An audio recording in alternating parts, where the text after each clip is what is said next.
पुरुष भाग 41।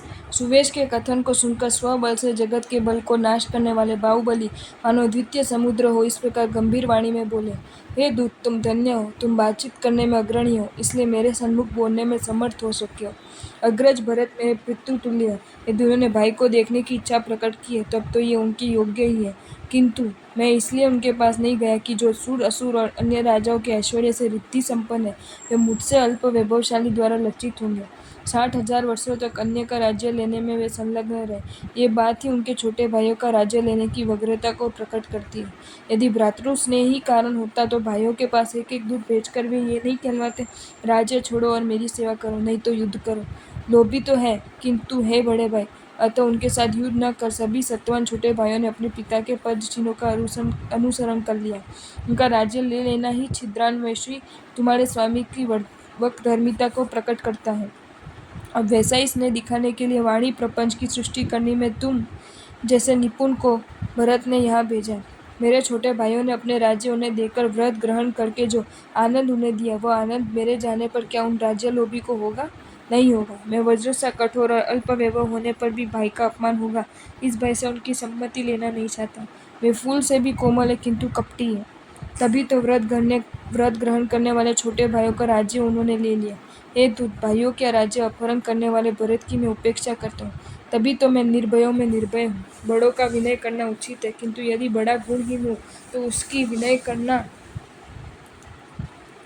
लज्जास्पद है। बड़ा यदि अभिमानी हो, कार्य प्रकार्य का जिसे भान न हो और विपथगामी हो तो ऐसे गुरुजनों का भी परित्याग कर देना चाहिए।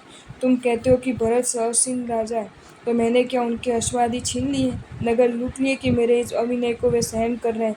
ऐसे कार्य तो मैं दुर्जनों का प्रतिकार करने के लिए भी नहीं करता। तभी तो कहा गया है, विवेक पूर्वक कार्य करने वाला सज्जन क्या दुष्टों के कथन से कभी दूषित हुआ है? मैं इतने दिनों नहीं गए, वे क्या निष्प्रह होकर नहीं कहीं चले गए थे कि अब लौट आए? अतः मुझे उनके पास जाना होगा। वे तो भूत की तरह छिद्रान्वेषी है, फिर भी मैं सभी स्थान पर सावधान और निर्लोभ रहता हूँ। मेरी कौन सी भूल ग्रहण करेंगे? मैंने भरतेश्वर से न कोई राज्य लिया न अन्य कोई वस्तु, फिर वे मेरे स्वामी कैसे हैं? जब उनके धीर और मेरे स्वामी ऋषभ देवी है तब उनसे मेरा स्वामी सेवक संबंध कैसे संभव है? मैं तेज का कारण हूँ, मेरे पास आने पर उनका तेज कैसे टिकेगा?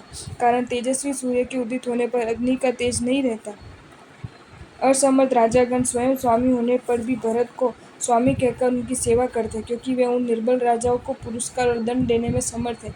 यदि मैं भ्रातृ स्नेहवश उनकी सेवा करूं, फिर भी उस सेवा का संबंध उनके चक्रवर्तीत्व के साथ जुड़ेगा, कारण लोगों का मुंह बंद नहीं किया जा सकता। मैं उनका निर्भय भाई हूँ, वे मुझे आज्ञा दे सकते हैं, किंतु उनमें कौटुंबिक स्नेह का अवसर कहाँ? वज्र द्वारा वज्र विनष्ट नहीं होता। वे सूर, असुर और मानवों को सेवा से प्रसन्न हो सकते मुझसे उससे मुझे क्या? सज्जित रथ भी सरल मार्ग पर ही चल सकते हैं, वह यदि खराब राह पर जाएगा तो टूट जाएगा। इंद्र पिताजी के भक्त हैं, इसलिए भरत को पिताजी का ज्येष्ठ पुत्र समझकर अपने अर्ध सिंहासन पर बिठाते। इसमें भरत के लिए अभिमान की कौन सी बात है?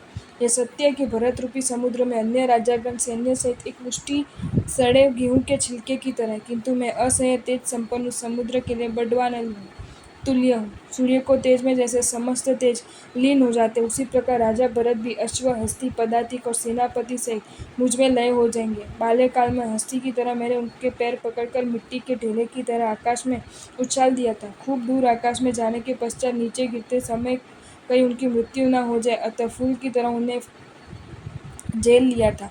किंतु अब अपने द्वारा विजित राजाओं की चाटुकारिता भरी बातें सुनकर वे ये सब बातें भूल गए, किंतु वे सभी चाटुकर भाग जाएंगे और भरत को अकेले ही बाहुबली के हस्त द्वारा उत्पन्न वेदना सहन करनी पड़ेगी। हे दूत, तुम यहाँ से प्रस्थान करो। मेरे राज्य और जीवन की इच्छा से उन्हें यदि यहाँ आना पड़े तो आए। मैं तो पिता द्वारा दिए गए राज्य से संतुष्ट हूँ, उनका राज्य लेने की मेरी इच्छा नहीं है, अतः वह जाने का मेरा कोई प्रयोजन ही दृष्टिगत नहीं होता।